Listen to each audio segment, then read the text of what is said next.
आप इनसे सवाल पूछिए, कृपया शांत रहिए। आप बताइए 70 साल में आपने क्या किया है? कि हमसे 70 साल का हिसाब मांगने वालों, जो सरकार अपना चलाया हुआ 2000 का नोट 7 साल नहीं चला सकी, वो हमसे 70 साल का हिसाब मांगती है। सरकार ने नोटबंदी लगाकर देश की आम जनता की पूंजी छीन ली, पेपर लीक करवा करके युवाओं की आंखों से नौकरी के सपने छीन लिए, अग्निवीर लाकर देश के जवानों की उम्मीदें छीन ली, बुलडोजर लगाकर लोगों के आशियाने छीन लिए, महंगाई लाकर देश की जनता की थाली से निवाले छीन लिए और नारा लगाया कि हम तो सेवक हैं, 18-18 घंटे काम करते हैं। इन्हीं लोगों के लिए किसी ने शेर कहा है कि जो सच और झूठ में दूरी है वो दूरी समझते हैं, सियासी हाकिमों की हम भी मजबूरी समझते हैं, वो अपना हक समझते हैं निवाला छीन लेने को, डकैती को बहुत से लोग मजदूरी समझते हैं। हमें पता है कि कैसी मजदूरी की जा रही है। एक तरफ तो इस बजट में पीएम आवास योजना के तहत 3 करोड़ अतिरिक्त मकान देने की घोषणा है और दूसरी तरफ लखनऊ के अकबर नगर में 1280 वो मकान हैं जिन्हें रिवर फ्रंट बनाने के नाम पे बुलडोजर से जमींदोज कर दिया गया। लोग चीखते रहे, बच्चे बिलखते रहे, वसुधैव कुटुंबकम का नारा लगाने वाली सरकार इंसानों के घरौंदे उजाड़ कर जश्न मना रही है। सभापति महोदय, मेरा बहुत भावुकता के साथ देश के प्रधानमंत्री से सवाल है कि इन उजड़ते हुए मकानों और बेघर होते हुए घरों को देख करके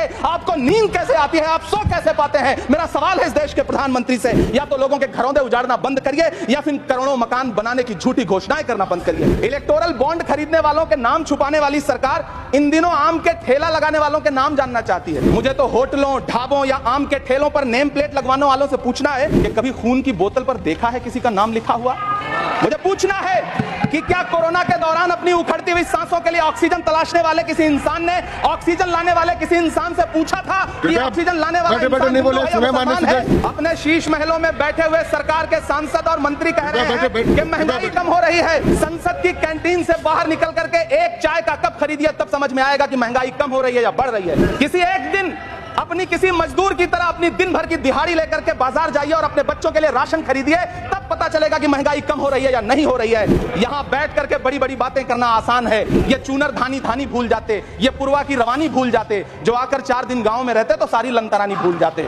किसानों से चिढ़ी हुई सरकार ने बजट में किसानों के एमएसपी की लीगल गारंटी नहीं दी, लेकिन याद रखिएगा, जो किसान का नहीं वो हिंदुस्तान का नहीं। मुझे वित्त मंत्री जी से पूछना है कि वो जो कुछ साल पहले 100 स्मार्ट सिटी बनाने का ढोल पीटा गया था, सुना है उस ढोल में पानी भर गया है, इसीलिए आपने उसका नाम बदल करके सिटीज ऑफ ग्रोथ हब्स रख दिया। अच्छा है, नाम बदलने का खेल खेलते रहिए, आपकी कई सरकारें तो इसी वजह से चल रही हैं। जिस देश में टमाटर 100 रुपए किलो बिक रहा हो, उस देश की वित्त मंत्री के पास बजट में महंगाई पर बोलने के लिए सिर्फ 10 शब्द है। ऐसा लग रहा है जैसे वित्त मंत्री महोदया ने बजट नहीं तैयार किया है, बल्कि प्रधानमंत्री जी की मन की बात का संकलन तैयार किया है। टूटा हुआ लश्कर का भरम देख रहे हैं और जिल्ले इलाही के करम देख रहे हैं। ताकत का नशा अक्ल पे हावी है तुम्हारी, तुम देख ना पाओगे जो हम देख रहे हैं। 83 मिनट 71 बार थपथपाई गई मेज, 14,417 शब्दों का बजट